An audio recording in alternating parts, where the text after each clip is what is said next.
Hi students, let's see another question. A dot I square plus A dot J square plus A dot K square is equal to. यहाँ पे एक कोई भी vector है तो हम इसको कंसिडर कर लेते हैं एक्स आई कैप प्लस वाई जे कैप प्लस जेड के cap. The components in the direction of x axis, y axis and z axis are x, y and z respectively only. So what will be A dot I? It will be x. What will be A dot j? It will be y. And what will be A dot k? It will be z, right?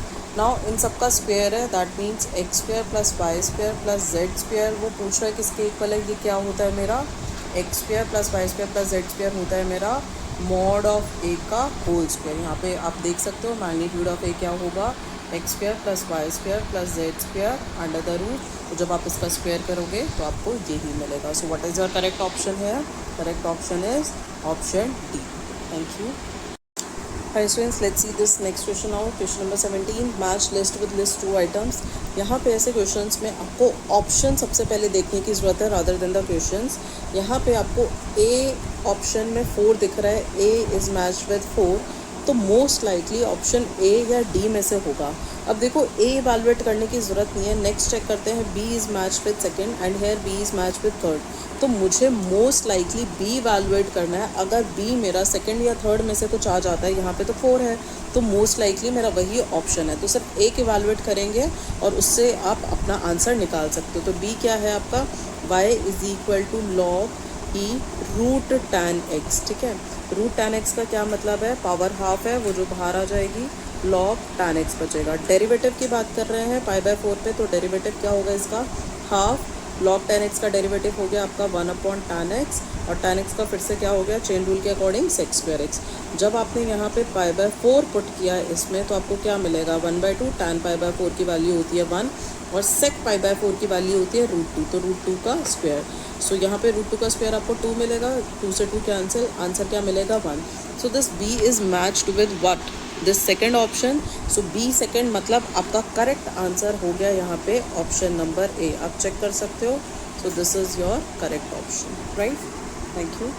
Hi students, let's see this question here. The area bounded by the curve y is equal to minus x mod x, x axis and the ordinates x is equal to -1 and x is equal to 1. बहुत अच्छा question है.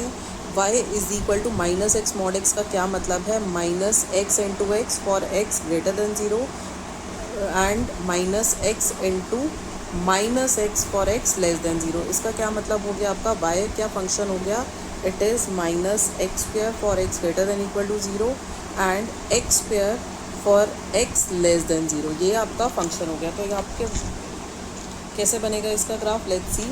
X जब 0 से बड़ा है तो minus x square का curve, और एक्स जब 0 से छोटा है तो एक्स स्क्वायर का curve.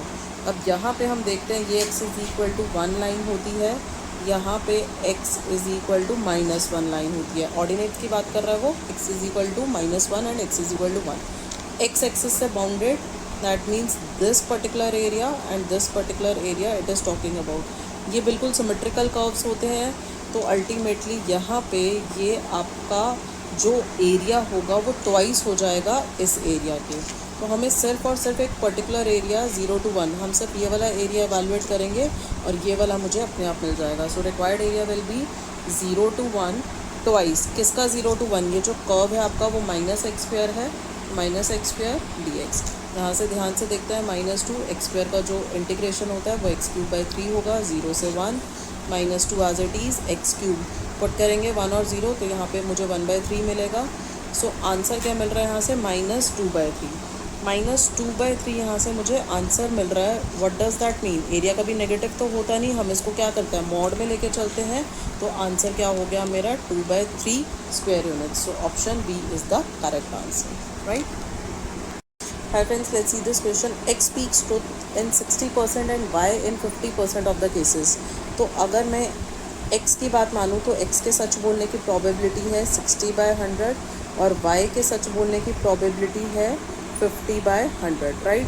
The probability that they contradict each other. Contradict each other का क्या मतलब है, if X is speaking the truth Y is not, and if Y is speaking the truth X is not, right. So आपको इसकी probability निकालनी है कि independent events है. That means probability of X into probability of Y complement plus probability of Y into probability of x complement की वो बात कर रहा है. सो what is probability of x? It is 6/10 हम इसको बोल सकते हैं, ये कैंसिल कर देते हैं 0.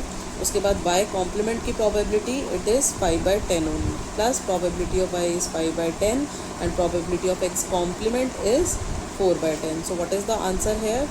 30/100 plus 20/100 which is 50/100 and which is half only, right? So what is your correct option? Option C is the correct answer here. Thank you. Hi students, let's see this solution in 30 seconds. Cot y dx is equal to x dy. Variable separable है, ध्यान से देखो. So cot y यहाँ पे directly dy upon cot y is equal to dx upon x बन जाएगा, integration बन जाएगी. ये basically 1 upon cot y is tan y. tan का इंटीग्रेशन क्या होता है आपका? log sec y, यहाँ से हो जाएगा आपका log x plus log c. log अगर आपको कैंसिल आउट करना है तो पहले इसको कंबाइन करना पड़ेगा. This is ln xc, product में कन्वर्ट हो जाएगा. यहाँ पे this is log sec y, right. तो sec y is equal to xc, ये आपका आंसर है. अब आप चेक कर सकते हो कौन सा ऑप्शन यहाँ पे आपको करेक्ट वैल्यू दे रहा है. तो xc आपको दिख रहा है यहाँ पे कहीं पे? Yes, this is option b is your correct answer. x और sec आपका अलग अलग होना चाहिए. यहाँ पे x है और यहाँ पे sec है. एक साइड x होना चाहिए, एक साइड sec होना चाहिए. ध्यान से देखना है यहाँ पे, ठीक है. So that's your final answer.